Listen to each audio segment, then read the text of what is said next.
I was 18 years old when I got married. I belonged to a very conservative family, a Baloch family, where good daughters never say no to their parents.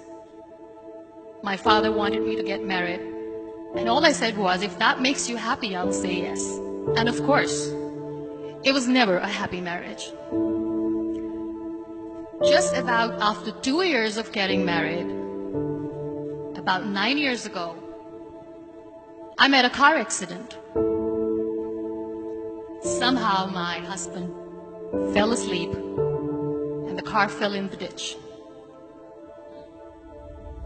He managed to jump out, saved himself. I'm happy for him. But I stayed inside the car and I sustained a lot of injuries. The list is a bit long. Radius ulna of my right arm were fractured. The wrist was fractured. Shoulder bone and collarbone were fractured. My whole rib cage got fractured. But that injury that changed me and my life completely was the spine injury. Many people came to rescue. They gave me CPR. They dragged me out of the car. And while they were dragging me out, I got the complete transection of my spinal cord. Those 2.5 months in the hospital were dreadful. I was at the verge of despair. One day, doctor came to me and he said, well, I heard that you wanted to be an artist, but you ended up being a housewife. I have a bad news for you. You won't be able to paint again. Next day, doctor came to me and said, your spine injury is so bad, you won't be able to walk again.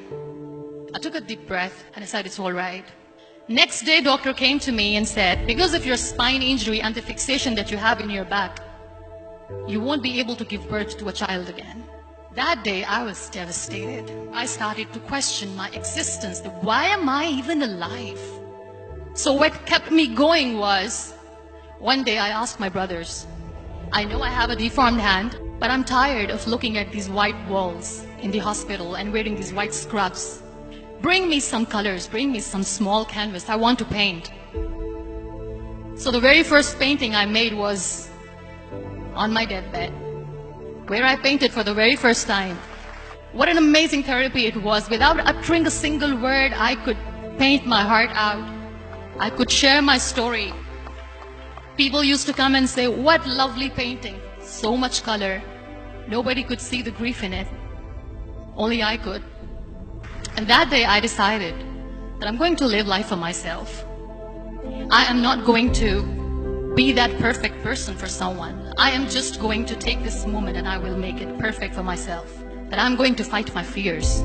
So I wrote down one by one all those fears. And I decided that I'm going to overcome these fears one at a time.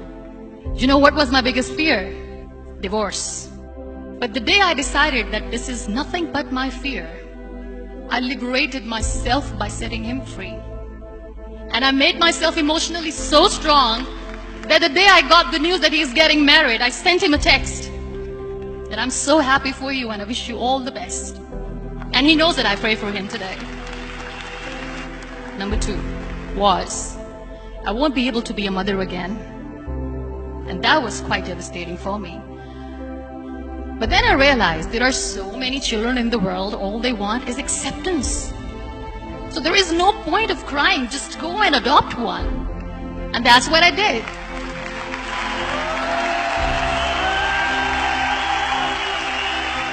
I gave my name in different organizations, different orphanages, and I waited patiently. 2 years later, I got this call from a very small city in Pakistan. I got a call and they said, are you Muniba Mazari? There is a baby boy and would you like to adopt? I could literally feel the labor pain. I said, yes, yes, I am going to adopt him. I am coming to take him home. And that day, I was 2 days old, and today he's 6.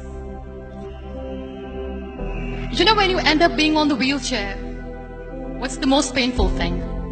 People think that they will not be accepted by other people because we, in the world of perfect people, are imperfects. So I decided to appear more in public. I started to paint. I have done a lot of modeling campaigns. I decided that I'm going to join the national TV of Pakistan as an anchor person. I became the National Goodwill Ambassador for UN Women Pakistan, and now I speak for the rights of women, children. I was featured in BBC 100 Women for 2015. I'm one of the Forbes 30 under 30 for 2016. So when you accept yourself the way you are, the world recognizes you. It all starts from within. We have this amazing fantasy about life. This is how things should work. This is my plan. It should go as per my plan. If that doesn't happen, we give up. I never wanted to be on the wheelchair. Never thought of being on the wheelchair. This life is a test and a trial, and tests are never supposed to be easy. So when you are expecting ease from life, and life gives you lemons, then you make the lemonade, and then do not blame life for that. It is okay to be scared.